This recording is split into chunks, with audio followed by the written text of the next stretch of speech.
Buenos días, presidenta. ¿Cómo están? Bien. Bueno, buenos días a todas y a todos. El día de hoy, siéntense por favor. Le pedimos al general Oscar David Lozano Águila, que es el responsable del Tren Maya, que viniera el día de hoy a la mañanera para que nos pueda explicar lo sucedido el día de ayer. Entonces, primero tendríamos la exposición del general y después están aquí con nosotros la Comisión Nacional del Agua. Está Efraín Morales, que es el director general, el ingeniero Aaron Mastache, que es subdirector general de Infraestructura Hidroagrícola, y Heriberto Montes, que es gerente de aguas superficiales de Conagua. Ellos nos van a platicar de un programa único, importantísimo, que es la tecnificación del riego agrícola, que ya inició, un trabajo muy importante de generar pues acuerdos con los distritos de riego, y es histórico porque nunca se había hecho un programa así en nuestro país. Se va a recuperar agua de riego para distribuirla principalmente para el consumo humano. Bueno, entonces primero el general Águila y después Conagua. Adelante, general. Gracias, señora presidenta. Con su permiso, señora presidenta, muy buenos días a todas y a todos. Agradezco sinceramente la oportunidad de dirigirme a ustedes para informar con total transparencia lo sucedido el día de ayer, 19 de agosto del 2025, en la estación Izamal, Yucatán. En ese sentido, me permito comenzar con lo más importante. Todas las pasajeras y todos los pasajeros de los trenes 304 y 307 involucrados en este percance se encuentran bien. La seguridad de cada persona que viaja con nosotros es y seguirá siendo nuestra prioridad absoluta. Si me lo permiten, van a ser cuatro láminas que voy a explicar. Más adelante en la siguiente, si me ayudan, por favor, voy a platicarles cómo se dio la secuencia del hecho, cómo se activaron los protocolos de seguridad y el programa interno de protección civil, cómo atendimos a los pasajeros y cuáles son las conclusiones a las que arribamos después de la revisión de lo que sucedió el día de ayer en Izamal. Primeramente, quiero explicarles gráficamente, si me permiten el micrófono para explicarlo mejor. Gracias, me siento un poquito más cómodo estando así. En la siguiente lámina, por favor. Aquí quiero que vean cómo se dan los movimientos de los trenes. El tren 304 que viene de Cancún toma la vía directa porque la posición del aparato de cambio de vía que ustedes ven en este lado izquierdo, aquí se nota claramente cómo está en posición directa. Y el tren del tren 307 está estacionado en el andén. Antes de entrar a vía, los garroteros toman una fotografía y verifican visualmente que este aparato se encuentra en posición. Esto es muy importante, es un trabajo que hace el garrotero para garantizar que no haya posibilidad del accidente. Los aparatos de cambio de vía se mueven de manera automatizada. ¿Desde dónde? Desde el puesto de control zonal en Mérida. De tal suerte que cuando el centro de despacho de trenes le dice al maquinista que es una mujer, le dice a Janet que avance, Janet visualmente verifica que esté en posición el aparato y entra con su tren. Este es lo que hace la entrada en la vía 4 y intempestivamente cuando pasa el segundo buggy del coche número 3, el aparato cambia de posición completamente. No es que se haya separado un poco la aguja. ¿Qué es lo que sucedió? Es una anomalía que tenemos que analizar porque eso no debería haber pasado en el diseño del sistema ferroviario. Entonces, si ustedes se fijan en la fotografía, la posición se pone completamente a la izquierda, ambas agujas, y entonces se pone en posición desviada. Y es lo que provoca que el coche número 3, el buggy número 2, es el que se sale de la vía. Por eso es un percance de vía, no es un descarrilamiento, porque solamente es un buggy del coche 3 el que se sale. Y al salirse, queda ligeramente recostado con el MC1 del tren 307 que estaba parado. Entonces, por eso es que se ve inclinado y el tren, el coche número 4, queda sobre la vía 2 completamente. No sale de la vía, queda completamente posicionado. Ahora, ¿qué es lo que estamos haciendo? En la siguiente lámina, por favor. La seguridad de los pasajeros, como lo dije, es el factor más importante para el Tren Maya. Inmediatamente después del incidente se aplicaron los protocolos de seguridad.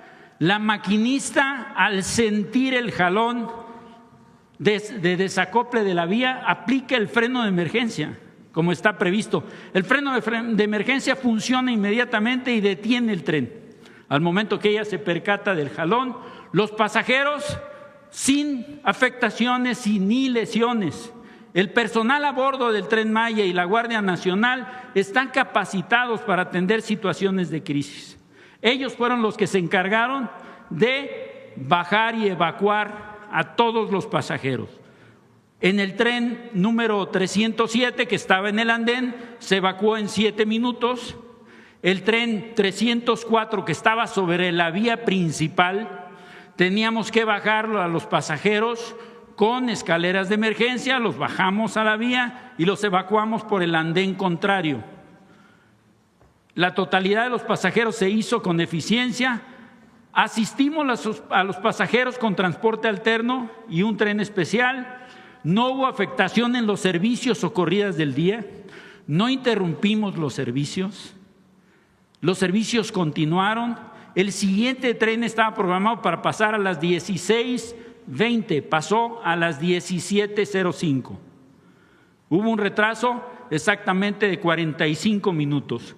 O sea, seguimos las operaciones, activamos de manera inmediata la Comisión Dictaminadora de Accidentes Ferroviarios de Tren Maya y también reportamos a la Fiscalía General de la República para que los peritos vinieran a hacer una evaluación de los daños y a verificar cuáles fueron las causas del percance de vía.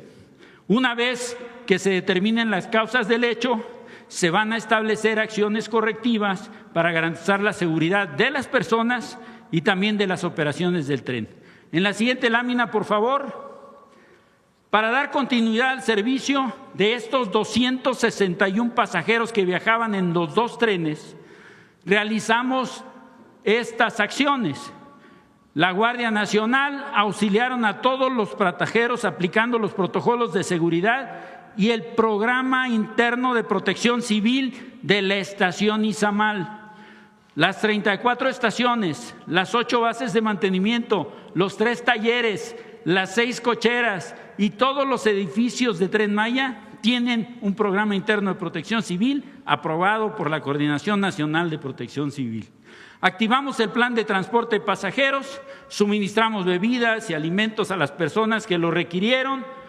67 pasajeros nos dan un voto de confianza porque no se quisieron ir en autobús a Cancún. Dijeron, nosotros vamos a esperar un tren, queremos seguir en el tren. Y desde Izamal implementamos un tren especial, el 303, y esos 67 pasajeros se fueron a Cancún en el tren.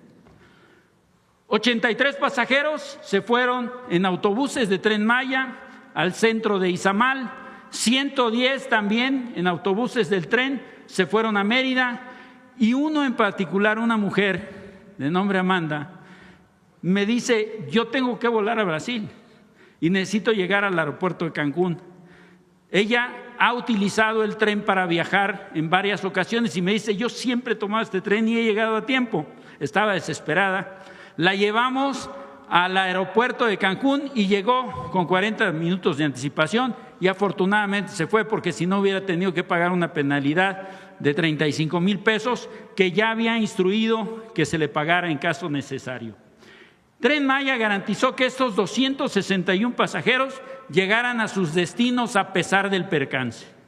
Quiero decirles que la operación de Tren Maya no solamente participamos los que trabajamos en la empresa. Tenemos un equipo de 80 asesores especialistas de empresas extranjeras que tienen muchísima experiencia en el manejo y la operación de trenes de pasajeros en España y en Francia y trabajan con nosotros. Además, hemos transportado 1.536.000 pasajeros en el tiempo que llevamos en operación. Hemos brindado 7.975 servicios de manera exitosa. 2 son los que no hemos podido concluir y pudiéramos sumar, como estos fueron 2 trenes, decimos que son 3. Hemos recorrido casi 3 millones de kilómetros con nuestros trenes y el día 17 de agosto logramos ya subir en un solo día 7.124 pasajeros y estamos haciendo para llegar por los 8.000. Estoy seguro que conforme al plan que tenemos de operación vamos a lograr alcanzar los 13.000 pasajeros por día que tenemos programados para alcanzar el punto de equilibrio. En la siguiente lámina, por favor, como conclusión del percance. Primero, cumplimos con los protocolos de seguridad. La tripulación actuó correctamente. Nuestros pasajeros están bien. Personal de servicios a bordo y personal en tierra actuó correctamente. Olvidé mencionarles, una de nuestras empleadas que trabaja en servicios a bordo, después de que evacuó a todos los pasajeros, los 50 minutos del tren 304, pues ella está embarazada con 20 semanas de gestación y la tuvimos que llevar al hospital a que la revisaran porque estuvo bajo el sol tratando de evacuar a los pasajeros, cumplió con su deber y bueno, la llevamos al hospital del IMSS de Izamal y después la trasladamos al hospital del ISSSTE de Mérida, en donde se encuentra bien, afortunadamente, sin ningún problema. Se protegió a los pasajeros, los auxiliamos para llegar a su destino con un tren especial y los autobuses de la empresa. Todos los pasajeros se evacuaron con rapidez y seguridad. En ningún momento se puso en riesgo la seguridad de las personas. Por medio de esta comisión dictaminadora de accidentes de Tren Maya y las autoridades competentes, en las que se incluye la Agencia de Trenes y Transporte Público Integrado, van a participar para realizar la investigación y determinar qué es lo que pasó. ¿Por qué ese aparato de cambio de vía durante el paso del tren se mueve completamente a posición desviada si estaba en directa? Necesitamos analizarlo, necesitamos saber por qué sucedió, para garantizar que no se repita una situación similar, que es lo que estamos previendo como medidas iniciales. Colocar una sujeción mecánica, lo que llamamos bridas o clamp, en los aparatos de vía para evitar este movimiento anómalo o no autorizado. Porque con los motores de aguja que son 5 en un cambio de vía, empujan la aguja y la colocan, la acoplan en la vía y aseguran de manera mecánica que no se mueva. Por esa razón los trenes pasan con seguridad. Aquí lo que pasó es que los 5 motores de aguja se accionaron para regresar a la aguja durante el paso del tren a posición de desviada y por eso es que se desvían esos 2 coches. Solamente se salió de la vía un buggy. Cada uno de los trenes tiene 2 buggies. Cada uno de los coches, el coche 1, 2, 3, 4 tienen 2 buggies. De los 8 buggies, solamente 1 se salió de la vía. El segundo del tren del coche número 3 que vimos en el esquema. También estamos tratando de establecer un segundo mecanismo de comprobación de acople por medio de un dispositivo mecánico que tendremos que trabajarlo con la empresa Voestalpine y Alstom, que son los responsables de la instalación de los sistemas de seguridad y de circulación ferroviaria del Tren Maya. Es cuanto, señora presidenta, por el Tren Maya. Muchas gracias por su atención. Gracias. Adelante, Fra.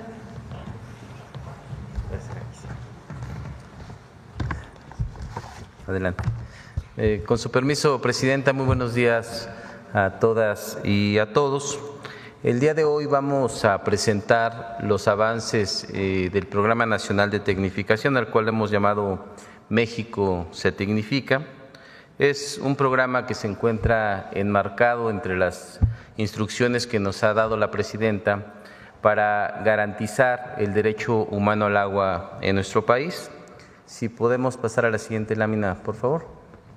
Bien, siempre es importante recordar que una parte muy importante de esta acción radica en que el 76% del agua que utilizamos en el país se utiliza precisamente en el tema de la agricultura. La meta es una meta que no tiene precedentes en la historia de nuestro país, que contempla la tecnificación de más de 200,000 hectáreas. ¿Cuáles son los objetivos de este programa? Por un lado, producir más alimentos con menos agua y por el otro lado, recuperar alrededor de 2.800 millones de metros cúbicos que, como lo ha mencionado en este espacio la presidenta, representan el equivalente a 3 veces el suministro de agua durante un año para la Ciudad de México. También quisiera aquí destacar que se trata de un programa que no solamente no tiene precedentes en el país, no tiene precedentes en el mundo. No hay ningún programa de tecnificación que esté vinculado a recuperar agua para destinar esta agua al consumo humano. De tal manera que se trata de una visión de avanzada, se trata de un programa en el que México es punta de lanza a nivel mundial. Y la otra parte muy importante que quisiera destacar es que no solamente se trata de un programa innovador en términos de visión, también es un programa con un componente participativo muy importante, porque este programa se ha construido de la mano con los gobiernos de los estados, con los gobiernos municipales, pero quizá el elemento más importante es la participación que han tenido los productores a lo largo de todo el país, quienes han participado de una manera muy activa para la definición de las obras que se van a realizar en cada uno de los distritos de riego. Y también aprovechar este espacio para reconocer el excelente trabajo que están realizando nuestros compañeros ingenieros militares, quienes tienen a su cargo una parte de las obras que se están realizando en distintos lugares del país. Quisiera también cederle el uso de la palabra, si me lo permite, presidente Aarón, para que nos dé un poco más de detalles sobre los avances y los alcances de este proyecto, y al final compartiríamos con ustedes un video que ilustra en qué consiste este programa. Gracias. Con permiso.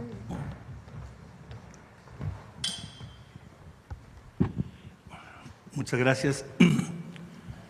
Con su permiso, presidenta, primeramente aprovechando la oportunidad para mandarle un mensaje a los productores del campo. Los usuarios de riego de nuestro país son nacidos de esta conferencia mañanera. Saludos, muy buen día.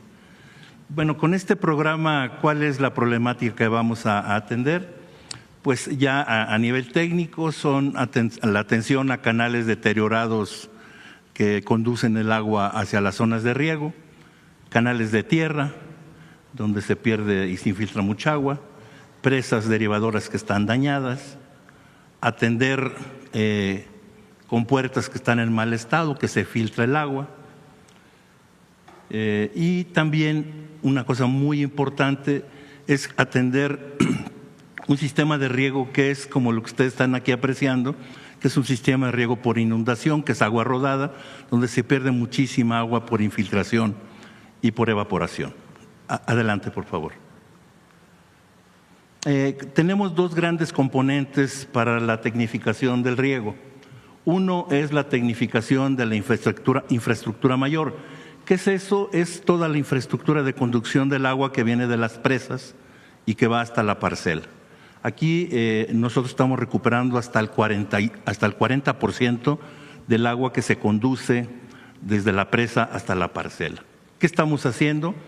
Estamos haciendo revestimiento de canales, los estamos entubando también, el agua estamos entubándola, estamos instalando compuertas automatizadas para evitar también pérdidas de agua, y estamos también instalando sistemas de medición, porque lo que no se mide no se controla.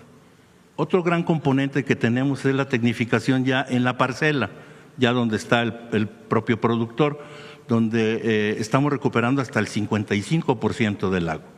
¿Qué estamos haciendo ahí? Estamos nivelando tierras para que el agua se distribuya de manera homogénea y uniforme, estamos revistiendo canaletas, Estamos instalando tuberías que se le llaman multicompuertas, sale el agua dosificada. Y estamos también utilizando el agua de manera presurizada. Tenemos sistemas de riego muy importantes por goteo, por aspersión y por microaspersión. Adelante. Esta parte yo diría que es como el corazón del programa. Voy a detenerme un poco para explicarlo. Cuando se origina este programa, la idea fue atender aquellas zonas urbanas que tienen problemas de abasto de agua potable. Entonces se definieron zonas de riego que tenemos en distintos lugares del país, que están cercanos a centros urbanos donde tenemos problemas de abasto de agua potable. Voy a poner algunos ejemplos. Por ejemplo, el primero que está ahí, el distrito de riego de Pabellón en Aguascalientes, pues está atendiendo todo este trabajo que estamos haciendo con ellos, es recuperando volumen para otorgarla y para darle esta agua a Aguascalientes y su zona metropolitana, por dar un ejemplo, que tiene fuertes problemas de abasto de agua. Los siguientes son los 3 distritos que tenemos en el Valle del Mezquital, en Hidalgo, el 03 de Tula, el 100 de Alfajayucan y el de Jacuba. Aquí, como ustedes saben, la zona metropolitana del Valle de México, pues está creciendo de manera exponencial y sobre todo la zona de crecimiento va hacia el estado de Hidalgo. Pero también obviamente tenemos crecimientos muy altos en el estado de México y algo en la Ciudad de México. Esto es también para recuperar volumen de agua para estos lugares. En Chihuahua tenemos 2 distritos de riego, en Delicias y en Valle de Juárez. Me detengo un poco en el Valle de Juárez porque está muy cercano a Ciudad Juárez, que tiene también problemas fuertes de abasto de agua para consumo humano, y vamos a apoyar también con esta recuperación de volúmenes. También tenemos los 2 distritos de riego que estamos apoyando en Sinaloa, uno en el norte, que es el de Río Fuerte, ahí en Mochis, y otro en Culiacán, en la zona centro. Y también destaco el que sigue, que es el del Alto Río Lerma, en Guanajuato. Aquí este distrito de riego estamos trabajando de manera paralela, también dentro de la Conagua, la construcción de un acueducto que va de la presa Solís a León, que nos va a servir esta agua que vamos a recuperar del distrito de riego para otorgar agua a Celaya, Salamanca, Irapuato, Silao y León. Es decir, aquí inclusive se está trabajando ya de manera paralela para tener el uso de esta agua en el muy corto plazo. Tenemos el distrito de riego de Morelia, también para apoyar con agua a la ciudad de Morelia, el distrito de riego 020. Los 2 distritos fronterizos allá en Tamaulipas para apoyar con agua a las importantes ciudades de la frontera ahí de Tamaulipas con Estados Unidos, Matamoros, Río Bravo, Reynosa. Un proyecto que inició desde la administración pasada con el presidente López Obrador, el proyecto de agua saludable para la laguna, que el agua que viene para ese proyecto se deriva de la recuperación de agua del distrito de riego de la comarca lagunera. Los 2 distritos de riego que están en la zona sur de Sonora, el distrito de riego que está en la zona del río Mayo, el distrito 38, y otro que está en el Valle del Yaqui. Y también tenemos un distrito de riego que abarca todo el estado de Morelos para abastecer de agua a la zona metropolitana de Cuernavaca, Cuautla y Jojutla. Estos son los principales focos de intervención del Programa Nacional de Tecnificación de Riego. Adelante. ¿Qué avances llevamos hasta este momento? Quiero decir que hemos venido trabajando ya desde el primer día de este gobierno, ya llevamos 10 meses en operación y ya tenemos 6 proyectos en ejecución. Los primeros 5, como mencionaba hace un rato, director general, los estamos trabajando junto con el apoyo de los ingenieros militares de la Sedena. Estamos trabajando en los 2 de Sinaloa, en el Río Fuerte, Sinaloa, Culiacán, Mochis y Culiacán. También estamos trabajando ya en Tamaulipas, en los 2 distritos de riego fronterizos, 025, 026, y estamos trabajando ya en Guanajuato, en el distrito de riego 011, y también estamos trabajando, completando la tecnificación al 100% del distrito de riego 01 en Pabellón, Aguascalientes, que es el primer distrito de riego que hubo en nuestro país. Y adicionalmente a estos 6 proyectos, tenemos ya 10 que están en licitación. Es decir, ya muy pronto, algunos este mes, otros en septiembre y otros en octubre, ya vamos a empezar las obras correspondientes. ¿Por qué están estas fechas? porque hay que recordar que los distritos de riego están en operación. Es decir, estamos tecnificándolos, pero también están produciendo alimentos. Entonces, tenemos que hacerlo de manera muy coordinada con los productores para que no lastimemos y no afectemos la producción que ellos tienen. Adelante. Adicionalmente, estos lugares, dijéramos, prioritarios, estas zonas de intervención, a nivel nacional, en las demás zonas de riego, el Gobierno de México estamos apoyando con subsidios también para fortalecerlos, tanto en consecución de maquinaria, infraestructura, y estamos otorgando, ya tienen estos recursos, 1.659 millones de pesos, que también cabe resaltar que estos recursos tienen contraparte, es decir, los usuarios ponen la otra mitad y el gobierno del Estado. Es decir, que en este programa podemos duplicar o hasta triplicar los recursos en los distritos de riego adicionales a los donde estamos interviniendo de manera prioritaria. Bueno, la inversión en total, decíamos, son alrededor de más de 60 mil millones de pesos en toda la administración. Muchas gracias. ¿No van a informar del programa? ¿Para apoyos?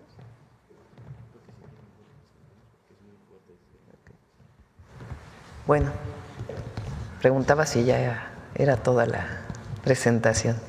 Bueno, esta es la presentación, es un programa muy importante y se ha hecho en colaboración con los agricultores, con los distritos de riego.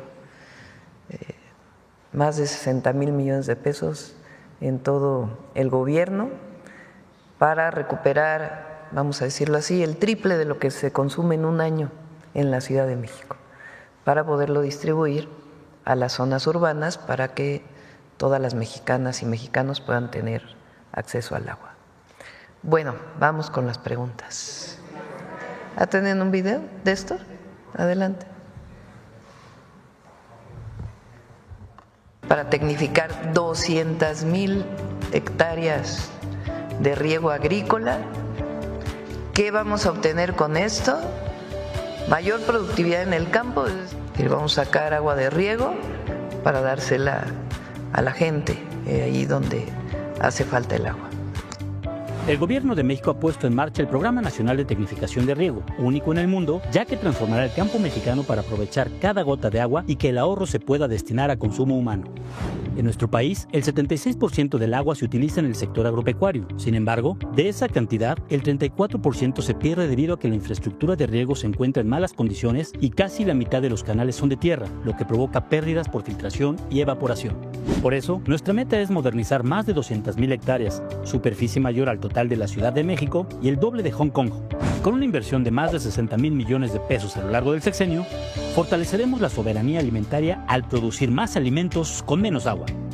Para lograrlo, ya se realizan obras integrales que incluyen el revestimiento y entubado de canales, el mejoramiento de caminos y el equipamiento de plantas de bombeo. Además, se contempla la reubicación de pozos profundos, la construcción de canaletas y la instalación de sistemas de riego por goteo, aspersión y microaspersión, así como la nivelación de tierras. En total, el programa beneficiará a 225,000 productoras y productores agrícolas, modernizando la infraestructura para ahorrar la mitad del agua que se utiliza en la actualidad. Hasta el día de hoy, ya comenzaron los trabajos en Alto Río Lerma en Guanajuato, en Bajo Río Bravo y Bajo Río San Juan en Tamaulipas, en Culiacán, Humaya en Sinaloa y en Pabellón, Aguascalientes. Con esas acciones se incrementará de manera significativa la producción de maíz, frijol, jitomate, chile, cebolla, papa, garbanzo, sorgo, trigo y otros cultivos fundamentales en la mesa de nuestros hogares. Con este programa vanguardista y con visión de futuro, el Gobierno de México reafirma su compromiso con un campo mexicano moderno, innovador, así como en el uso sustentable del agua para que nuestras hijas, hijos y nietos puedan heredar un país con esperanza y prosperidad compartida. En la Cuarta Transformación, el derecho humano al agua es una realidad. Gobierno de México. Muy bien. Adelante, vamos con las preguntas. A ver, con agua. Buenos días, Presidenta. Hans Salazar, de Noticiero en Redes. A propósito y aprovechando la presencia de pues los servidores públicos de Conagua, pues quisiera preguntar lo siguiente. Tenemos la información de que en las comunidades afrodescendientes afromexicanas de los municipios de Santiago Pinotepa Nacional y Santa María Huazolotitlán, hay un proyecto pendiente ahí desde el sexenio pasado, y eso quisiera saber sobre esta información. Hay un estudio incluso en el tema de preinversión para la factibilidad de construcción de distrito de temporal tecnificado La Arena, así está denominado. Este proyecto, bueno, pues es de hace unos años que no se ha podido concretar de acuerdo a la información que tenemos, y sería la pregunta si se tiene. Esto es como objetivo desarrollar infraestructura hidroagrícola que permita aprovechar técnicas de riego tecnificado y asesorías productivas, y busca mitigar daños provocados por fenómenos meteorológicos extremos como los huracanes que ha habido y que afectaron severamente a la población de esta zona y su cultivo. Pues es una atención para 9,000 hectáreas de cultivos y pastizales. Preguntarles sobre este tema si se tiene contemplado. Sí, lo que se presenta aquí es donde ya existe riego agrícola. La tecnificación de ahí donde ya hay riego agrícola, en los distritos de riego. Además, hay otros proyectos de posibilidad de incorporar riego agrícola en zonas de temporal. Conagua está haciendo un gran trabajo en lo que llamamos el Plan Lázaro Cárdenas, que incluye esta zona. De hecho, vamos a estar ahí el fin de semana, vamos a ir a Ometepec para instalar el plan de justicia del pueblo Musgo. Esta es parte de esa zona que está entre Oaxaca, o en el límite de Oaxaca y de Guerrero. Entonces, ahí se está haciendo rehabilitación de plantas de tratamiento, en fin, varias acciones que está haciendo Conagua, y consideramos esta que estaba planeada. ¿Le puedo proporcionar la información? Sí, por favor. Bueno, dejar la información. Sí. Y también de preguntar sobre, también tenemos la información de que en la comunidad de San Miguel Bocanegra, Zumpango, en el Estado de México, pues hay pobladores ahí, aproximadamente de 3,000 pobladores habitantes, enfrentan desde hace 3 años, ellos así lo externan, una crisis de desabasto de agua debido a que el único pozo en el que contaba ha quedado obsoleto e insuficiente para cubrir las necesidades de esta población, y bueno, ellos están pidiendo la autorización de la perforación de un nuevo pozo. Preguntarles sobre este tema, si es que tienen contemplado o qué pudieran responderle a esta población, por favor. Sí, decir que en toda la parte de Hidalgo y de la zona metropolitana del Valle de México estamos desarrollando un proyecto bastante ambicioso que tiene que ver con dotar de agua potable, de obras para prevenir inundaciones y también para el saneamiento del río Tula. Dentro de este plan que se está desarrollando tenemos una estrecha comunicación con los municipios y con el gobierno del estado, y se han estado priorizando todas las obras. De ese caso en particular te pasamos la información, ahorita si quieres al final nos dejas el dato. Gracias. Pero decir que estamos detectando precisamente todos estos pozos que se encuentran en una condición de deterioro para poder rehabilitarlos, y forma parte de este plan integral que además contempla una inversión bastante considerable. Muchas gracias, director. Le agradezco. Gracias, Presidenta. Y puedo preguntarle de otro tema. Del tema del día de ayer, Presidenta, del nuevo mecanismo para la distribución y entrega de los medicamentos que se garantiza el abasto, pues ayer arrancó, como aquí se ha presentado en la Mañanera del Pueblo. Preguntarle cuál es el reporte del primer día de esta distribución que, bueno, pues ha causado bastante expectativa en la gente, e incluso he visto en las redes sociales de lo que hemos publicado, de lo que se inició ayer, que efectivamente incluso están constatando la llegada, porque la gente está muy a la expectativa de los que se encargan de esta distribución de las rutas, y que es algo no solo innovador, sino que se espera precisamente que se haga un avance. Sí, a ver si tienes un videíto ahí, ¿no?, que nos mandaron los del IMSS Bienestar ayer. De los 8,061 centros de salud que hay en el país del IMSS Bienestar, ayer se entregaron medicamentos e insumos médicos en 3,043 centros de salud de las 23 entidades. En su primer día, este avance de entrega representa el 37,75% de unidades de primer nivel surtidas. En total se entregaron 3.801 kits de medicamentos e insumos médicos y vamos a pasar son videos que nos mandaron del proceso del día de ayer.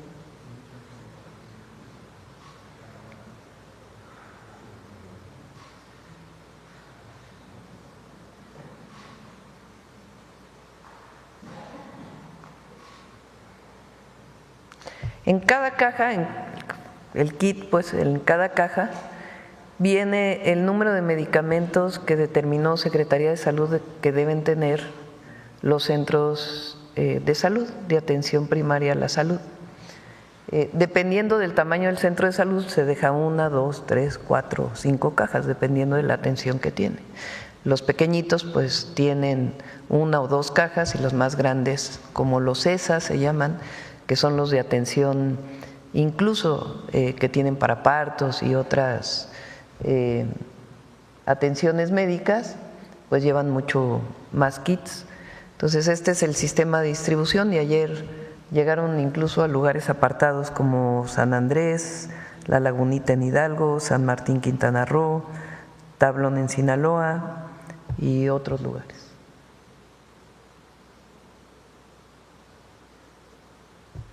Listo.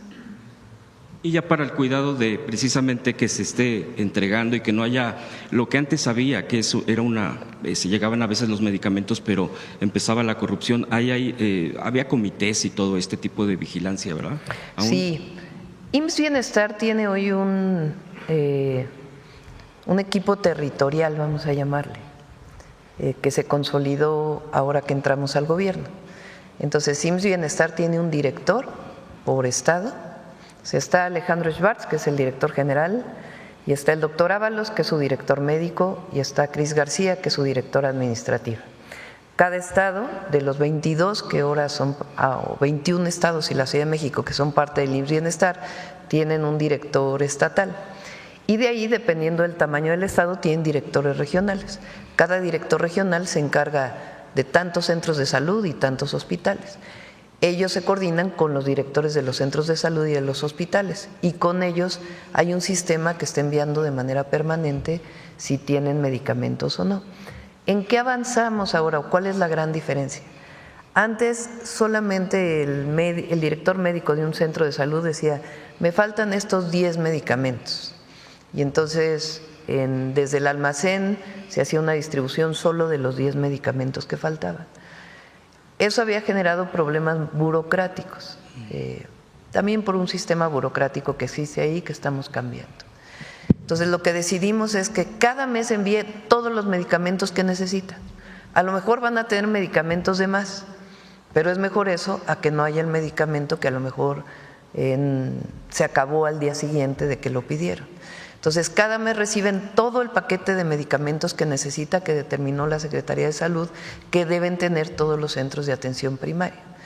Y eso pues va a cambiar la dinámica, en lo que se genera un sistema pues mucho más automatizado de distribución logística, que se llama, que pueda tener pues mucho más exactitud. Entonces, esta determinación y las rutas de la salud que llevan cada mes todo el material de curación y los medicamentos que se necesitan, pues va a garantizar la estabilidad en el suministro. Gracias, Presidenta. También preguntarle esto que usted respondió ayer muy puntualmente sobre lo que se generó por parte de la DEA y que usted ya ha dado una respuesta contundente. Solo recordar y ya revisando las propias publicaciones periodísticas en los tiempos, por ejemplo, de Calderón, hubo una cooperación pues muy directa con la CIA. En ese entonces hay documentos que en ese entonces no se revelaron, incluso se habían clasificado y ya después salieron a la luz, citando por ejemplo un periodista, a Jesús Esquivel, publicó en ese entonces, en la época de Calderón, pues cómo escondían este tipo de relaciones con este tipo de pues, de agencias, efectivamente. Gracias, Presidenta. Y otro que también se llegó a publicar es que incluso sobre la avenida Reforma de la capital del país, había en uno de los edificios, en uno de los varios pisos de ese edificio en Reforma, donde operaba directamente la propia DEA. Y bueno, pues la oposición obviamente, pues en este contexto, pues ha dicho que no pueden creer que esto que se pueda dar, porque pues estaba acostumbrado en este país o a que se escondía información o que se daba otra, y dicen, bueno, pues esto no puede ser posible. Preguntarle, Presidenta, concretamente, ¿qué vistas y qué respuesta usted daría a esta situación de dudar de que se está defendiendo, se está haciendo respetar la soberanía, y que todo indica que también desde el gobierno pasado del expresidente López Obrador, pues dicen había enojo en ciertas, no sé si personajes o de las propias agencias, por el respeto y las reglas claras que se tenían? ¿Qué hay sobre esto y qué respondería? Recuerden incluso un episodio de un miembro de la delincuencia organizada que fue detenido en Cuernavaca, Morelos. No fue detenido, fue ultimado. Sí. No, Beltrán. Exactamente. Y sacaron una fotografía del episodio de ese momento. En ese entonces, era Calderón presidente, espurio, no me lo puedo aguantar, porque así fue. Sí. Informa en ese momento lo que era la Secretaría de Seguridad Pública a cargo de García Luna, de ese operativo, y unas horas después la DEA dice fue un operativo donde participó directamente la DEA. Este era un esquema en donde se permitía que las agencias de Estados Unidos participaran de manera directa en los operativos. Nosotros no permitimos eso desde el periodo del presidente López Obrador. Se puso un límite. Las operaciones que tienen que ver con la seguridad del país son un asunto de las fuerzas federales o estatales o municipales, pero son un asunto de México, de nuestras instituciones. Se puede colaborar en el sentido de que den información. Ellos tienen agentes en México que tienen que cumplir claramente con la Ley de Seguridad Nacional, y ahora con la adición que hicimos al artículo 40 de la Constitución, pero no pueden estar operando en el territorio. Con la DEA en particular, pues hubo un distanciamiento en el periodo del presidente López Obrador. Se derivó, entre otros temas, con la detención del general Cienfuegos, en donde quedó muy claro que se había detenido sin pruebas. Tan fue así que regresaron al general Cienfuegos, y aquí en la mañanera el presidente López Obrador presentó lo que supuestamente eran las pruebas de aquella detención. Fue varias mañaneras, que ustedes las pueden revisar porque ahí están disponibles en las redes sociales, de cómo fue cuando se detuvo y después cómo se fue obteniendo la información, se fue teniendo información hasta que finalmente se supo que no había pruebas. ¿Quién hizo esa detención? La DEA. A partir de ahí, el presidente López Obrador pone más límites a las agencias en México. Esos límites continúan en nuestro gobierno. Y ahora estamos, y ya lo he hecho público, haciendo un acuerdo de seguridad con el Departamento de Estado del Gobierno de los Estados Unidos, y coordina la Secretaría de Relaciones Exteriores. Ha habido intercambio, pues, de que se pone que no, que sí, que no. ¿De dónde se deriva? De una reunión que hubo en Washington a la que fueron el secretario de Relaciones Exteriores, el secretario de Seguridad, el almirante secretario, el secretario de la Defensa, el fiscal general de la República, y del otro lado hubo su contraparte en esa reunión en Washington que fue en febrero, si mal no me acuerdo. Y de ahí pues viene este acuerdo. ¿Qué interés tenga la DEA en publicar lo que publicó hace 2 días? No lo sé. Probablemente querer decir que cambiaron las cosas. Entonces, lo que tiene que quedar muy claro al pueblo de México es que la presidenta nunca va a poner en riesgo la soberanía, jamás. Y que colaboramos, nos coordinamos, pero nunca va a haber subordinación. Y que en particular la relación con Estados Unidos está coordinada en el caso de seguridad a través de este acuerdo que se está tomando. Y de una coordinación permanente que existe entre el Comando Norte y el Ejército Mexicano, o la Secretaría de la Defensa Nacional y la Marina, las instituciones de seguridad del gobierno de Estados Unidos y la Secretaría de Seguridad, y hay coordinación e información permanente en un esquema de coordinación de respeto a las soberanías. Entonces, por eso, cuando sale el comunicado de la DEA, pues no tiene nada que ver con la realidad. Lo que hay es el acuerdo de seguridad que está ya por culminarse con el Departamento de Estado de los Estados Unidos. ¿Perdón? Pues no sé cuál sea su intención, la verdad, decir que hay un operativo especial en la frontera, cuando no lo hay. Entonces, pues en todo caso ellos tendrían que decir por qué, cuál es su intención, cuál es nuestra obligación ante el pueblo de México, decir siempre la verdad e informar, como lo hacemos todos los días en la mañanera. Y además, pues garantizar que la relación con cualquier gobierno extranjero, no solo los Estados Unidos, pues tiene que ser en el marco de nuestra Constitución y de defensa de nuestra soberanía y de los intereses superiores del pueblo de México. Por último, Presidenta, preguntarle ya hacia el primer informe de usted, que ya lo ha anunciado, que pues estamos en puerta ya de ello. Quedan de este año pues 4 meses prácticamente, un poco más. ¿Usted tiene contemplado, a propósito de esto y las relaciones con Estados Unidos y con el mundo mismo, de salir, tiene invitaciones de organismos internacionales, de países, perdón, o de encuentros internacionales? Si tiene contemplado, avisora, usted ha tenido también esa actividad, acabamos de verla en Guatemala.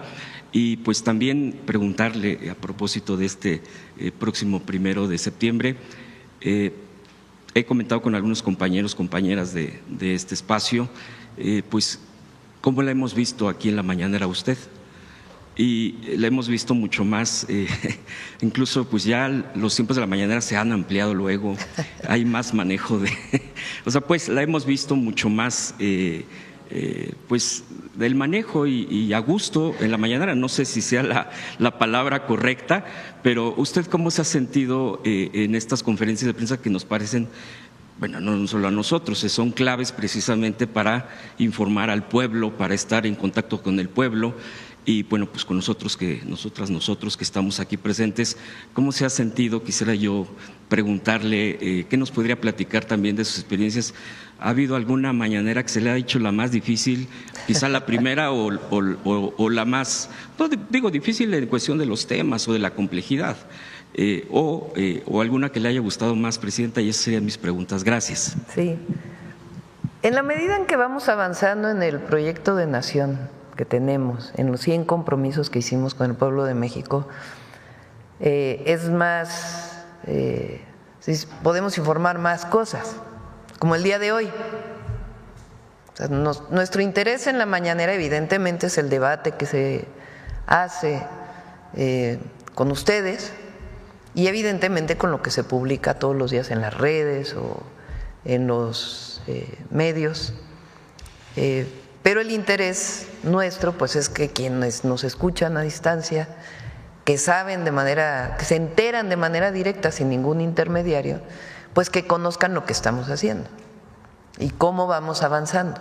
Entonces, en la medida que vamos avanzando, que ya está el tren México-Querétaro en obra, que ya está el tren México-Pachuca en obra, que ya se hicieron las licitaciones para los otros trenes, en la medida que se puede informar que ya está el programa de distritos de riego avanzando, todos los programas, mañana viene electricidad para poder hablar del sistema de transmisión y los avances que tenemos ya en las licitaciones, pues es mucho más fácil, digamos, porque pues ya uno tiene la condición de poder estar informando los avances, ¿no?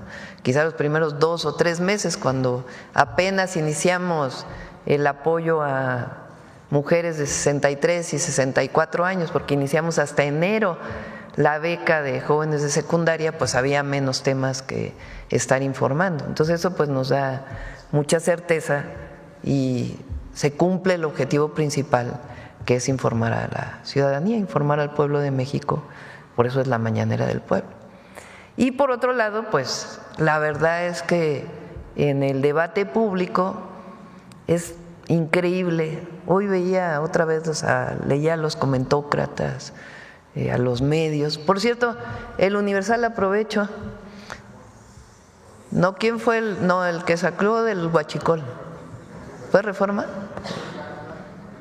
Sí, de que dicen que el huachicol y que…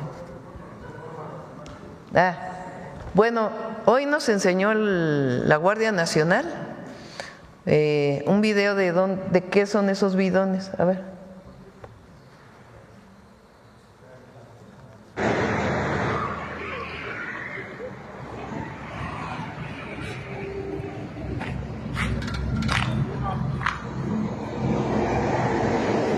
Es agua. O sea, acusan de que la Guardia está cargando gasolina de huachicol, según estas, ¿no? El Reforma. Y esa es una parada en donde lavan vehículos. No la Guardia, sino personas que tienen ahí su pequeño negocio para lavar vehículos. Entonces, el lugar donde dicen que está parada la camioneta de la Guardia cargando gasolina ilegal, pues en realidad no tiene nada que ver, son unos bidones que tienen agua y que es para lavar. Por ahí hay una foto, ¿no? Se lavan agua. Entonces, ¿de qué sirve la mañanera? Pues para esto. Porque la verdad es que, digo, se puede tener una opinión distinta a la del gobierno. Somos un país libre. Que los comentócratas opinen en contra de nosotros, no pasa nada. El problema es cuando dicen mentiras, ¿no? Cuando dicen mentiras de que Beatriz se fue a vivir a España, o cuando dicen que se carga huachicol en la carretera y es agua para lavar el vehículo, o cuando sacan que los gasolineros están en 8 columnas, ¿no? A ver si tienes, por cierto, el desplegado, que sacan que unos gasolineros están en contra del gobierno porque los estamos presionando y que no sé qué, y al otro día salió un desplegado de la mayoría de los gasolineros. No lo había presentado. Párate hasta abajo para que se vea quiénes son los… De todos estos, diciendo no, estamos trabajando muy bien con el gobierno. Entonces, ¿de qué sirve la mañanera? Pues para poder decir que hay mala leche que no es información, es propaganda utilizando, ¿cómo dice Miguel Elorza? Mentira. Hoy nos toca el detector de mentiras. Gracias. No, pues allá ellos, ¿no? Fíjense, tanto que hay. Ayer, ¿no? Con lo del Tren Maya. Pues ya explicó el general Águila lo que pasó. Se hizo un comunicado muy temprano. No, bueno, pero la andanada, ¿no? Ahí en las redes están buscando pero pues no. De la salida, no pienso salir de aquí a diciembre. Recuerden, viene a finales de este mes, la próxima semana, secretarios de Estado de Brasil, viene el primer ministro de Canadá, va a venir el presidente de Francia, de aquí a diciembre, entre otros, ¿no? Es probable, se está viendo para poder cerrar el acuerdo de seguridad. ¿Sí? No lo tengo contemplado, por ahora. De nada, gracias. Gracias, Presidenta. Buenos días a todas y todas. Presidenta, preguntarle, en esta tecnificación de México, como se llama este programa, entiendo que el objetivo es poder, a partir de tecnificar a los agricultores, poder recuperar agua para las zonas urbanas. ¿Cuándo esperarían a que ya se empiecen a ver estas mejoras en las zonas urbanas? ¿Qué tiempo es el plazo máximo que están dando para el beneficio? Sí, buenos días. Se van a dar de manera paulatina conforme vayan avanzando los proyectos. Se están construyendo de manera paralela. Por ejemplo, tenemos el acueducto Solís León, que va a dar agua a 5 municipios del estado de Guanajuato. Y esta obra de infraestructura se está construyendo al mismo tiempo que se está tecnificando el distrito de riego 011. Entonces se va a hacer por etapas. Y una vez que vayan concluyendo las etapas de tecnificación, también van a ir concluyendo los tramos de la obra y en ese momento se va a empezar a suministrar agua. Tenemos otros muy emblemáticos como el de agua saludable para la laguna, que es el distrito 017, es una obra que abastece a 5 municipios de Coahuila y 4 municipios de Durango. Aquí en este momento se están construyendo las redes troncales para proporcionar agua a 5 municipios de Coahuila, los 4 de Durango ya están conectados y al mismo tiempo estamos llevando a cabo el programa de tecnificación, es decir, se van a ir complementando de manera paralela. Algunos proyectos van a tener en su ejecución 2 años y algunos otros van a durar durante todo el sexenio. Lo importante es que en este acuerdo que se ha generado con los productores, el volumen que se va a recuperar ya se encuentra comprometido y establecido y conforme se vayan concluyendo las obras se van a ir notando los avances en cada una de las comunidades. Gracias. Le agradezco, director. Presidenta, además, para seguir disipando estas dudas de lo que pasó ayer con el Tren Maya, preguntarle si la Fiscalía General de la República va a abrir una carpeta de investigación en este caso, saber si tendrá algún costo la reparación que nos comentaba también el director del Tren Maya, por favor. Muchas gracias por tu pregunta.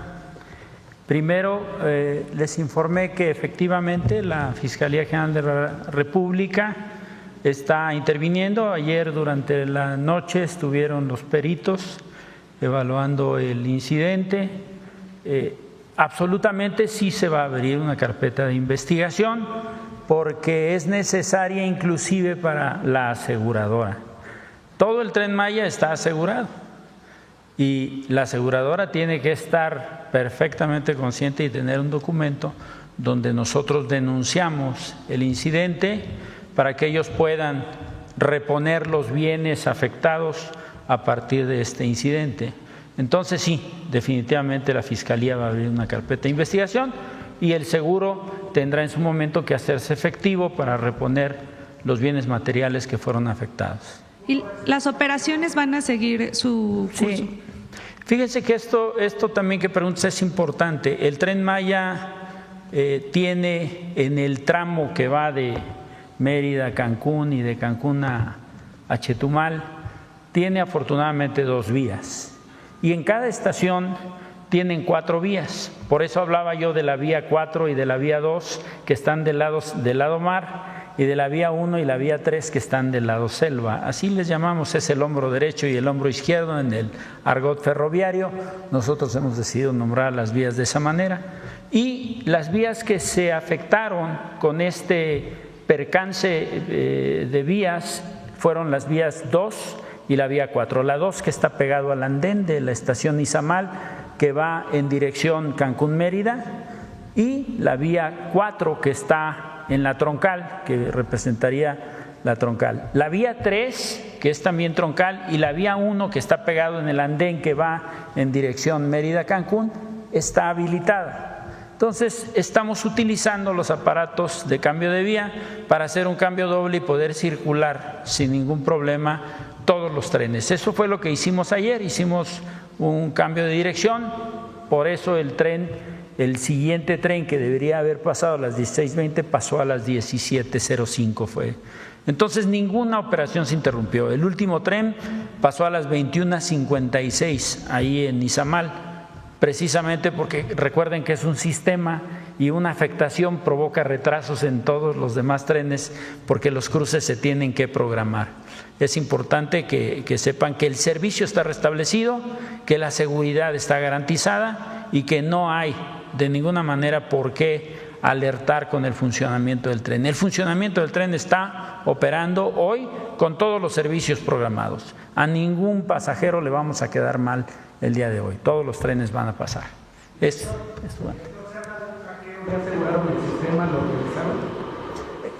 ¿Me puede repetir la pregunta? Se habla de un supuesto hackeo al sistema del Tren Maya. ¿Ustedes ya revisaron el sistema o activaron el protocolo? Sí, el sistema como tal, el sistema de señalización ferroviaria, es un sistema que está a cargo de Alstom. Funciona a través de fibra óptica y afortunadamente no está conectado a la red, no funciona con internet, funciona de manera interna y precisamente para garantizar que no se afecten los servicios de señalización ferroviaria, nos tomamos la libertad de aceptar que no se conecte a la red.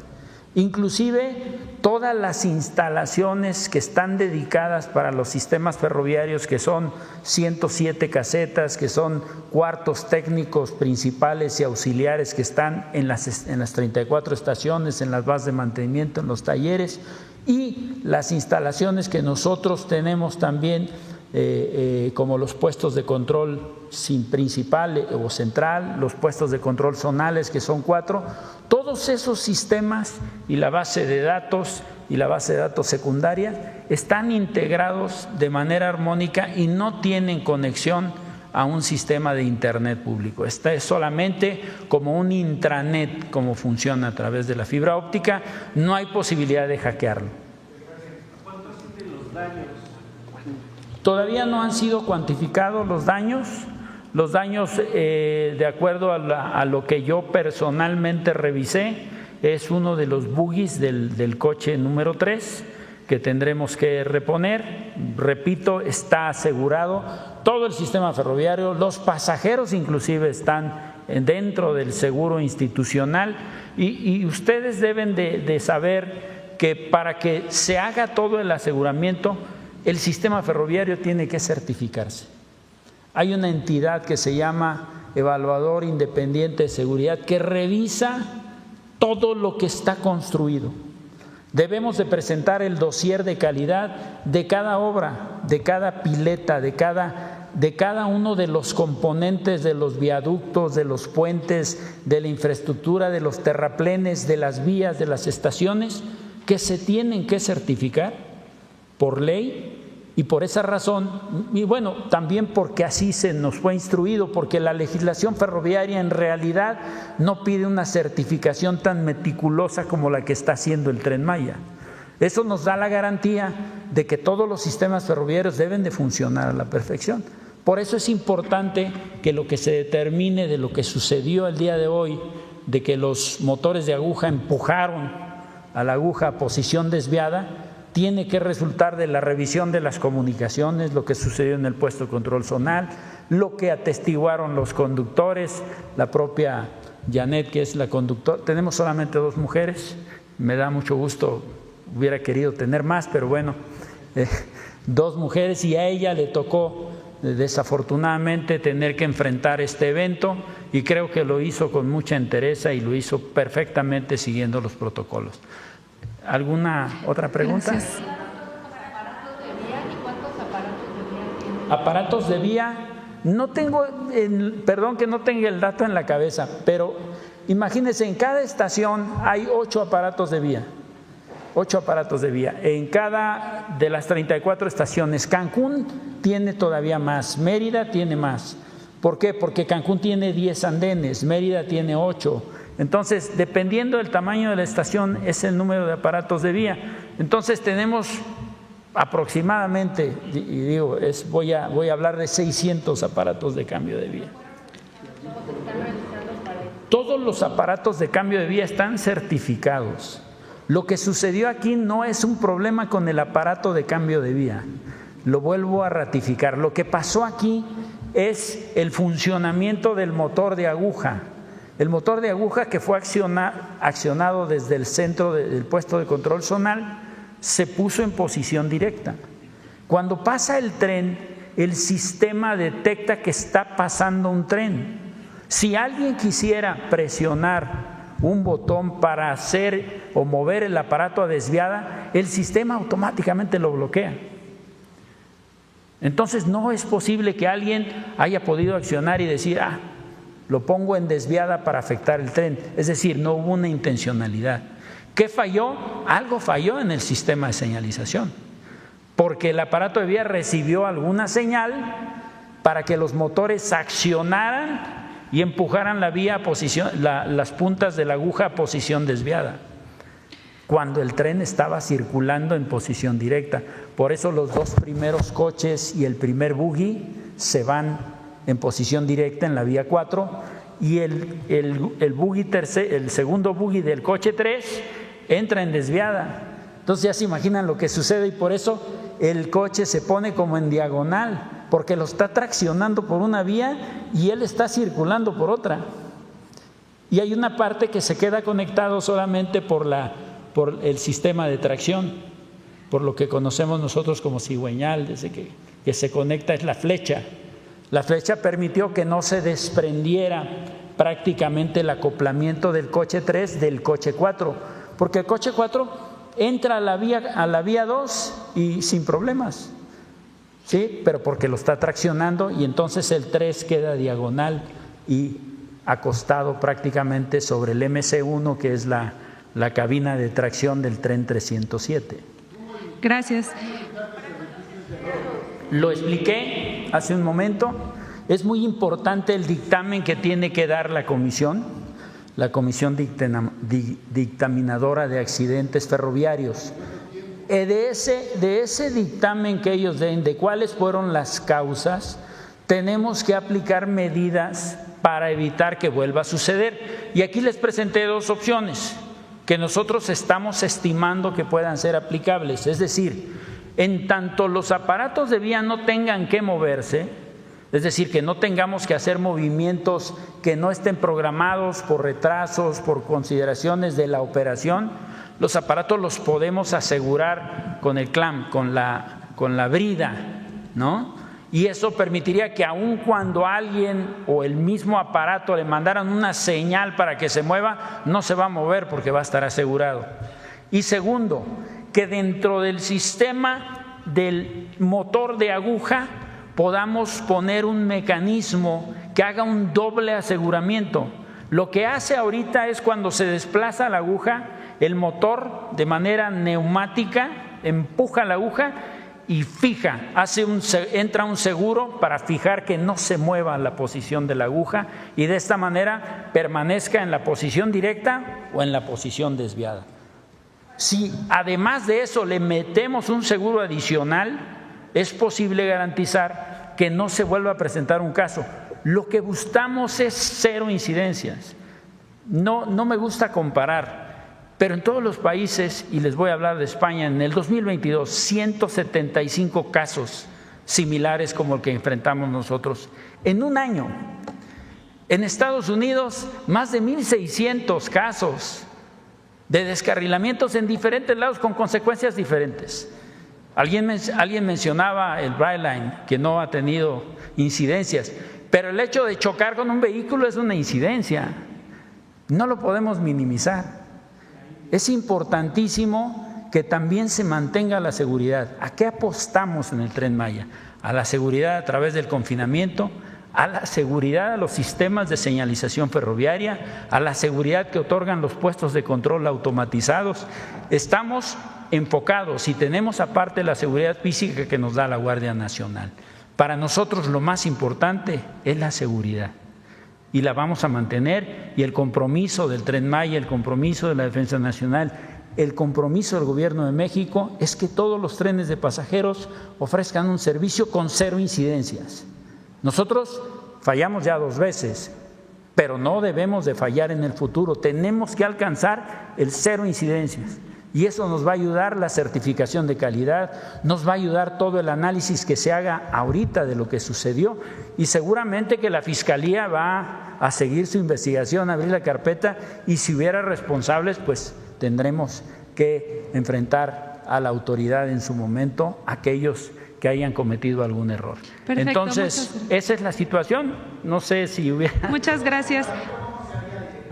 No le escucho. ¿Cómo se haría? En el caso del tren ligero se maneja, aparte del automático, hay una palanquita, que es el doble aseguramiento. Carlos Guzmán, de 4 Media Telecomunicaciones. Buen día, director. Le comentaba, el ejemplo que yo tengo más cercano es el de Tren Ligero Ciudad de México. A raíz de que sucedió hace algunos años, se acuerda la doctora Sheinbaum, un accidente, una salida de vía, vaya. ¿En dónde? En el Tren Ligero. En la estación tasqueña hay una palanquita que desde entonces le puso, ese es el que nos decían que es el doble aseguramiento.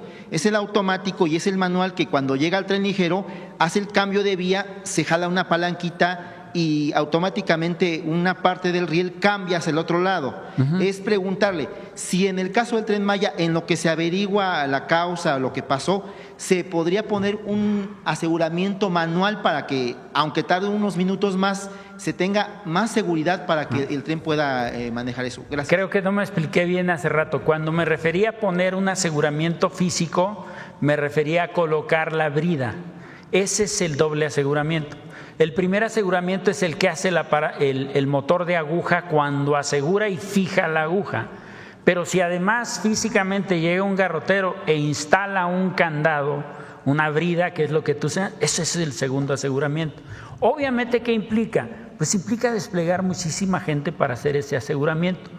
O también nos obliga a no mover los aparatos de vía en las operaciones que se realicen, ¿no? Y limitar los movimientos del aparato de vía, porque el componente crítico de un sistema ferroviario son los ACV, los aparatos de cambio de vía en cualquier parte del mundo. Es un tema que tenemos nosotros que atender y estoy seguro que vamos a lograr la 0 incidencia. Ese es el doble aseguramiento que mencionas.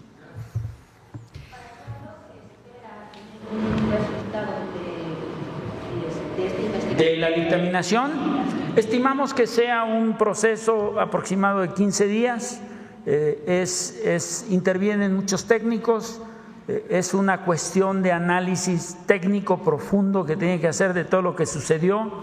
Se analizan, como decía, las grabaciones, las órdenes que se dieron en el centro de despacho de trenes, en el puesto de control zonal, lo que contestaron los maquinistas, lo que sucedió en el evento y qué fue lo que reportaron, si se aplicaron o no los protocolos, todo se tiene que revisar. ¿Por qué sucedió esa llamada para hacer el cambio del aparato de vía? ¿Debido a qué? Si fue una deficiencia del sistema de señalización ferroviaria o fue alguien lo accionó, no lo sabemos. En este momento sería muy riesgoso decir qué sucedió.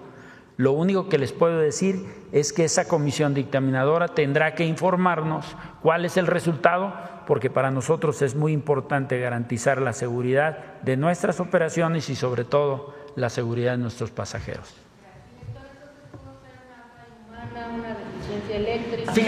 Fíjate que yo creo que no es una falla humana porque está automatizado. Es decir, si hubiera intervenido alguien para mover el aparato de manera mecánica, como lo hacíamos hace algún tiempo, pues pudiera yo decir que es una falla humana. En este caso se movió el aparato de manera automática. Puede ser, y para eso va a haber un perito electromecánico, puede ser una falla eléctrica, no lo sabemos. Alguna señal que le mandó para hacer ese cambio, porque es completamente anómalo cómo operó. No es decir que se haya separado un poquito. Si ustedes vieron en la fotografía, cambió de posición directa completamente a desviada, o sea, empujó todas las agujas para el otro lado cuando el tren estaba circulando. Eso no es normal. Por eso es importante que se haga el análisis. Bien, gracias. Gracias. ¿Tiene pensado cómo enfrentar esta difusión que se ha hecho para quienes son escépticos todavía de utilizar el Tren Maya? Quiero pedirles una disculpa porque como soy soldado soy medio sordo y de repente como que no entendí. Si le dan el micrófono, es que he estado mucho tiempo con ruidos y de repente por eso grito porque no escucho. Me disculpo con ustedes. Bueno, me presentó Olga Ojeda Alajut, corresponsal de área del Istmo, Imagen de Veracruz. Le preguntaba, con todo esto que se ha difundido en los medios del accidente y con todavía los escépticos sobre el Tren Maya, no sé si tienen pensado alguna campaña o cómo piensan pues contrarrestar esta imagen que se ha dado. Qué bueno que me haces esta pregunta. Yo creo que nuestra presidenta ha sido muy directa en estos temas. Yo creo el hecho de estar aquí el día de hoy es una gran publicidad, es una gran respuesta que podemos dar de decirle a la gente que el Tren Maya va a seguir funcionando. Eso es primero. Decirle a la gente que no está comprometida la seguridad en su transporte.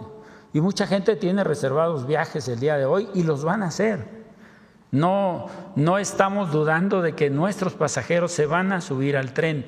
Y estamos también trabajando de manera coordinada a través de la Secretaría de Turismo, que es muy entusiasta, la secretaria Josefina, implementando una serie de medidas de publicidad con la finalidad de que de manera conjunta como bloque el gobierno federal y las empresas sectorizadas, tanto a Defensa como a Marina, podamos entrar en esquemas de publicidad que no sean tan onerosos y que nos permitan tener mayor cobertura. Entonces, Visit México, la iniciativa Descubre Mundo Maya y otras iniciativas que ha implementado la Secretaría de Turismo y que estamos nosotros incorporados con ella. Ahorita vamos a iniciar con una participación en los roadshows en Estados Unidos, iniciamos con Chicago y Toronto y vamos a participar en muchos eventos donde la Secretaría de Turismo lleva la mano y nos permite a nosotros ingresar en esos esquemas, inclusive con descuentos que nos consigue la propia Secretaría de Turismo. Entonces, de verdad estamos optimizando el uso de los recursos y estamos garantizando poder difundir qué es lo que estamos haciendo en Tren Maya. Y otro aspecto, los secretarios de turismo estatales también nos ayudan muchísimo, especialmente en aquellos estados que tienen gran derrama económica por el turismo, como Quintana Roo, Yucatán, Campeche, que ha mejorado muchísimo la afluencia de turistas, Chiapas y Tabasco, que también están teniendo resultados importantes. El trabajo es en equipo, todos estamos haciendo un esfuerzo de publicitar lo que se está haciendo y de convertir al Tren Maya en una herramienta no solamente turística, sino de movilidad que lo utilicen las comunidades. Y estamos ahorita, inclusive, qué bueno que me das la oportunidad de decirlo, estamos trabajando por todo el tramo 7, que son las zonas más pobres del sur de Campeche y del sur de Quintana Roo, que queremos conectarlos para que ellos utilicen el tren de manera regular. Estamos haciendo análisis, estamos haciendo consultas con las comunidades. Ahorita tenemos un grupo un equipo de Tren Maya en Espujil, trabajando con el municipio, con las organizaciones comunitarias, con los ejidos, para darles a conocer el tren y que podamos darles un precio que les permita subirse al tren. Que no vean el tren como algo lejano, que vean el tren como un instrumento de movilidad para ellos, para la gente pobre. Esa instrucción nos dio la presidenta y estamos trabajando también en eso. Muchas gracias, director. Presidenta, preguntarle, se supone o en días recientes sale... Ayer específicamente, se reporta que Cibanco va a iniciar una demanda en contra del Departamento del Tesoro por acusaciones de presuntamente apoyar al lavado de dinero a los cárteles. ¿Va a qué? Perdón, otra vez. A demandar al Departamento del Tesoro porque lo acusó de tener nexos o ayudar al lavado de dinero del narcotráfico. Lo vi en los medios, no tenemos conocimiento de que lo vaya a hacer, pues está en su derecho, si así lo considera. Ayer lo importante es que se dio más plazo todavía por parte del Departamento del Tesoro para las sanciones que se habían determinado. Y también hay hay ofrecimientos de compra de estos bancos, también me lo informó el secretario de Hacienda, que incluso ha salido públicamente. Correcto. En otro tema, Presidenta, el día de ayer en el paradero de Indios Verdes se suscitó un cierre debido a que familiares del niño Emilio, de 8 años, están pidiendo que haya justicia en el caso del pequeño. Hace unas semanas se suscitó que el niño fue atropellado por una conductora que rebasa apenas la mayoría de edad, que presuntamente iba en estado de ebriedad al momento de conducir, termina atropellando al menor y pues tiene severas afectaciones de la salud. Preguntarle si se le está dando seguimiento a este caso o si han tenido acercamiento ya con la familia. Pido a la Secretaría de Gobernación que se acerque. Si fue Indios Verdes es la Ciudad de México, sí. Normalmente lo atiende la ciudad, pero nosotros intervenimos con la Secretaría de Gobernación para apoyar a la familia. Sí, el caso se dio en la colonia Lindavista, en la Gustavo Madero, pero ayer ya la familia pues cerró avenidas principales para buscar justicia, pero bueno. Sí, los atendemos con gusto. Bien, finalmente, no me presenté, Aurora Castillejos del Sistema Público. Presidenta, finalmente preguntarle, el día de ayer entiendo que se habilitó ya la línea de las mujeres 079, número 1, saber pues cómo está avanzando, contarle a la audiencia para quiénes está enfocada esta línea, qué tipo de apoyo se les está dando. Está funcionando ya desde hace algunas semanas.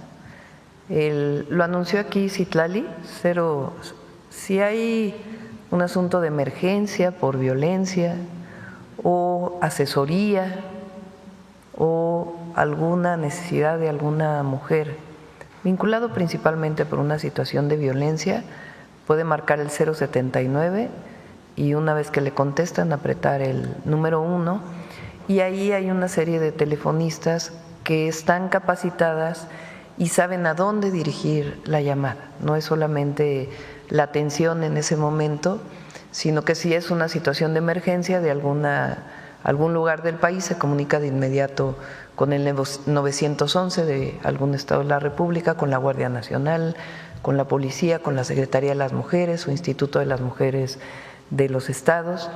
Tardamos un poco justamente para poder tener el esquema de atención. Además, si por ejemplo una mujer solicita una ayuda, se le da en el momento y después ya no volvió a llamar o cuelga el teléfono, hay un protocolo para que se le busque nuevamente a esta persona para saber si realmente fue atendida o no fue atendida en su situación. Es un gran esfuerzo en la ciudad. Cuando estuve como jefa de gobierno lo desarrollamos y ahora pues es algo que tiene que ser con las entidades de la República. Y ya está funcionando, 079-1.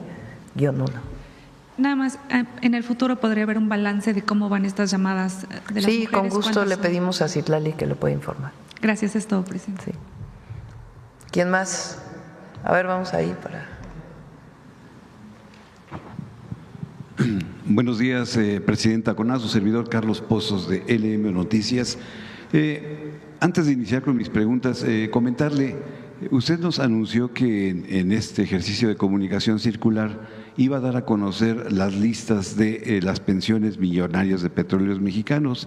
Quiero comentarle que en LM Noticias tenemos 3 listas también de pensiones millonarias en Petróleos Mexicanos, así como también de consejeros independientes de Petróleos Mexicanos que cobraban más de 5,5 millones de pesos, y en Comisión Federal de Electricidad. Entonces, no quiero adelantarme cuando sea el anuncio, a ver si hay la posibilidad de poder contrastar y compartir esa información. Sí. Bien, inicio con mi primera pregunta, Presidenta CONA. Estuve en Matamoros días atrás, en Tamaulipas, donde el gobernador Américo Villarreal Anaya y autoridades de la Secretaría de Marina pusieron en operación el Puerto Norte, evento que no sucedía en México desde hace 25 años. Esta obra, gracias a su apoyo, pues fue posible, si no, no se hubiera llevado a cabo. Así lo dijo el gobernador Américo Villarreal y dijo que permitirá desarrollar el comercio de la región noreste. Mota Engie, al frente de José Miguel García Bejos, presidente de la citada empresa, informó que en los siguientes años se invertirá más de 4,000 millones de pesos para consolidar este puerto norte de Matamoros. Esta es una nueva terminal, Presidenta, que de acuerdo a sus instrucciones fue hecha posible también por Gustavo Guzmán Hernández, director general de Administración Integral de Tamaulipas, dentro de su compromiso número 85 de gobierno. Durante la inauguración, el señor gobernador me pidió hacerle llegar un mensaje. El video lo tiene el compañero Belmont, se lo mandé, pero si no yo le pongo aquí el audio. Deme un segundo. Lo pasamos aquí ese día, no sé si se acuerdan. El día que se inauguró, bueno, más que inaugurar, llegó un buque con vehículos al puerto de Matamoros. Es un puerto que se le dio la concesión al Estado. Presidenta, en la mañanera, que fueras el amable conducto en la oportunidad de que tengas la palabra en la mañanera, de poder enviarle un fuerte saludo a la presidenta Claudia Sheinbaum Pardo, que le comentes que estamos cumpliendo con las indicaciones que acertadamente nos dio en su anterior visita a este puerto y que se están cumpliendo a cabalidad para poder seguir avanzando en el desarrollo de este Plan México e incorporar este gran puerto también en el desarrollo nacional. Muchas gracias, señor gobernador. Pues este es el mensaje, Presidenta, y en ese sentido, pues preguntarle si continuará usted apoyando con esas obras emblemáticas a Tamaulipas y también si usted considera que con esta obra Tamaulipas pues se posiciona como la frontera marítima de nuestro país. Tamaulipas pues tiene una posición muy importante para el este de los Estados Unidos, además de ser estado fronterizo. Tiene varios puertos. Y en particular el puerto de Matamoros, que es el que está más al norte, es un proyecto que inició con el presidente López Obrador en el sentido que le dio al Estado la posibilidad de que ellos desarrollaran el puerto. Y ahí tienen, obviamente con la Secretaría de Marina, una coordinación y ellos pues han iniciado el desarrollo de este puerto. Y es muy importante, es el puerto que va a estar más al norte en el este, en el Golfo de México. Bien, como segunda pregunta, Presidenta Coná, el pueblo me pide que le pregunte, estamos justo a un año de el Mundial de Fútbol 2026. En la televisión continúa el emporio de Televisa, le sigue TV Azteca, pero también las cosas han cambiado luego de 39 años del Mundial de 1986. Hay nuevos jugadores, está Grupo Milenio de Televisión, Grupo Imagen Televisión, Grupo Heraldo Televisión, el Sistema Público de Radiotelevisión del Estado Mexicano, Canal 11, Canal 22, el Canal del Congreso, la Televisión Mexiquense, la Televisión de Veracruz, Televisión de Puebla y muchas opciones más. La pregunta es, Presidenta, para todos los mexicanos y visitantes extranjeros del Mundial en el 2026 puedan ver los partidos de fútbol, ¿qué sucederá? En 1986 la transmisión se le dio en exclusiva a Televisa. Ahora con nuevos jugadores en la televisión mexicana, ¿qué acuerdos ha llegado la CEGOP con la FIFA? ¿A quién se le dará la concesión de la transmisión total o parcial o se fraccionará? E incluso TV Azteca, que no paga impuestos, ¿podría ser beneficiada con la transmisión? Eso lo determina la FIFA. Es un evento deportivo, un espectáculo, vamos a ponerlo así, que organiza la FIFA y ellos tienen estas determinaciones. Yo espero que la próxima semana ya podamos presentar todo lo que está alrededor del Mundial de Fútbol del próximo año, todas las actividades que va a haber en Ciudad de México, en Monterrey, en Guadalajara, cómo queremos que en todo el país se puedan ver los partidos. Entonces, está encargada la Secretaría de Gobernación, pero nosotros no determinamos, el Gobierno de México, a quién se le da la concesión para ver los partidos, es algo que está determinado centralmente por la FIFA. En cualquier país del mundo, no es un asunto en México. Presidenta, esa pregunta es de vida o muerte. ¿Usted como ser humano estaría dispuesta en revisar el tema de la eutanasia por motivos humanitarios, adicionalmente al beneficio que traería en materia de salud pública, y entrar en un análisis con las iglesias en México y la Secretaría de Gobernación? Existe ya un proyecto o un anteproyecto en el Senado de la República sobre la eutanasia por el doctor Sergio García López, que está pues en espera de que este proyecto pues reviva, está ahí enlatado. Le pregunto, ¿podría pronunciarse porque se estudie o se revise con la participación de las iglesias, partiendo de que la vida es propiedad de cada persona, así como también la muerte? Pues es un tema polémico siempre, que en estos casos, como en cualquier otro, pienso que siempre debe abrirse al debate, que se discuta, no debe cerrarse esa posibilidad, que se abra el debate, pero es un tema como otros, polémico. Y finalmente, Presidenta, ante la gran cosecha de medallas y la extraordinaria participación que han tenido los clavadistas mexicanos en el último campeonato mundial en Indonesia, por desgracia solo los clavados tenemos éxito, pero en el resto de las disciplinas de la misma federación. Una medalla también en nado.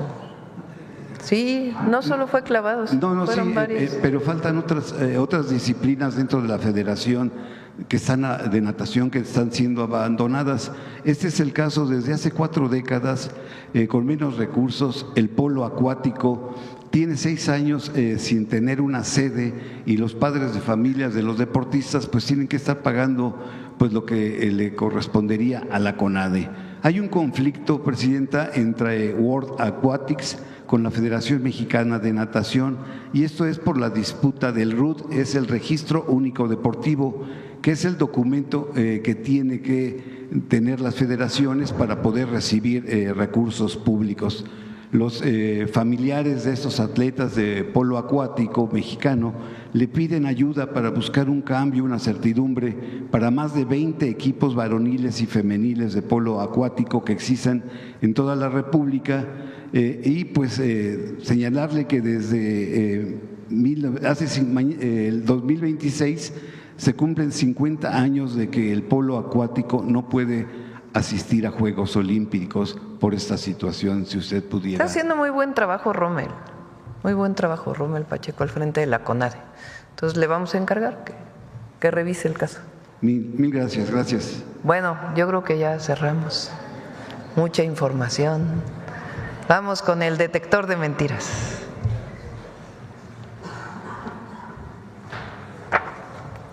Con su permiso, Presidenta, buenos días a todas y todos.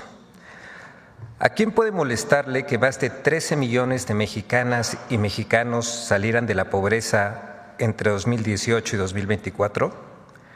Luego de que el INEGI diera a conocer los resultados de la medición de la pobreza multidimensional, políticos de oposición, comentaristas y medios de información lanzaron mentiras para poner en duda la metodología del INEGI e incluso la hazaña del modelo económico de la Cuarta Transformación. Veamos el video del detector de mentiras de esta semana.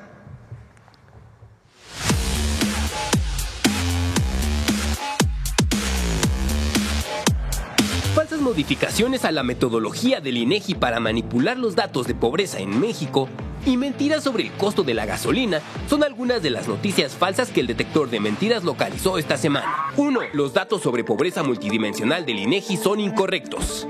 En un esfuerzo por minimizar la reducción de la pobreza multidimensional en el sexenio del presidente López Obrador, medios de comunicación, comentaristas y políticos de oposición difundieron una serie de narrativas falsas para intentar descalificar las políticas de la Cuarta Transformación que permitieron a 13.5 millones de mexicanos salir de la pobreza. A. el INEGI cambió la metodología del Coneval para modificar la medición de la pobreza. Estamos preocupados por la viabilidad, máxime cuando vemos los resultados hoy del INEGI. Porque lo que ustedes cantan como un éxito tiene un pequeño problema. Todo depende de las transferencias económicas, bueno, y de que el INEGI cambió algunas de las preguntas. Y además, otro tema que me parece muy importante analizar en estos datos es si son comparables o no las cifras, si podemos hablar de esta disminución o no comparando con años anteriores. ¿Por qué? Porque cambió la metodología del INEGI. ¡Mentira! La medición de la pobreza multidimensional 2024 conserva los mismos principios conceptuales y metodológicos de sus ediciones previas del 2016-2022, realizadas por el Consejo Nacional de Evaluación de la Política de Desarrollo Social, Coneval, donde se contemplan los mismos 6 indicadores de carencia social. En la nota técnica de la medición de pobreza multidimensional 2024, el INEGI explicó que al mantenerlo se garantiza la comparabilidad, la continuidad y consistencia de los resultados. B. Los resultados del INEGI sobre pobreza multidimensional son propaganda del Gobierno de México.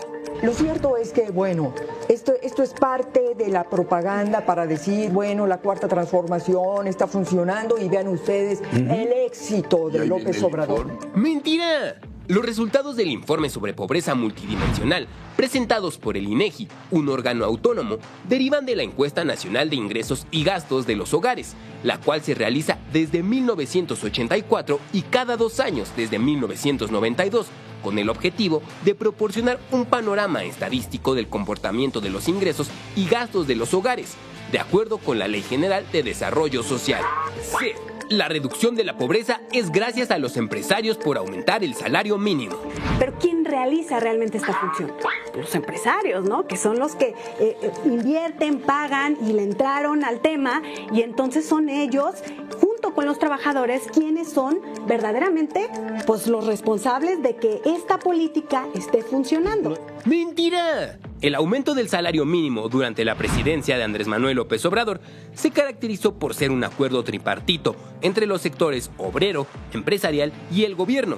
Entre 2018 y 2024, el salario mínimo diario general en México pasó de 88.36 pesos a 248.93 pesos, un incremento de 181.7%. 2. México tiene la gasolina más cara del mundo.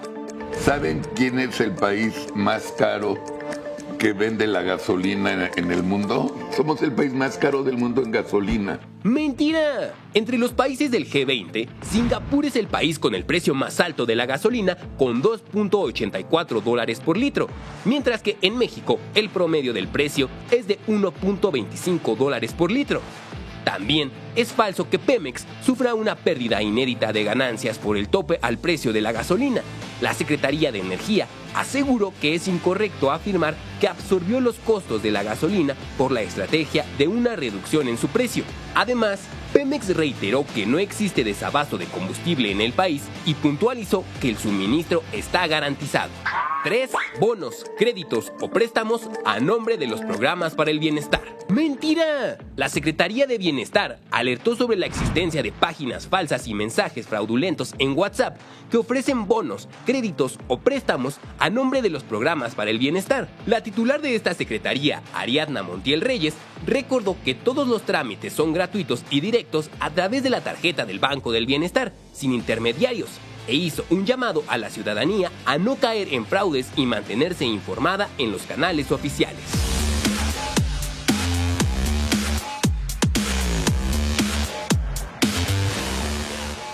Muchas gracias, Presidenta. Gracias, buen día.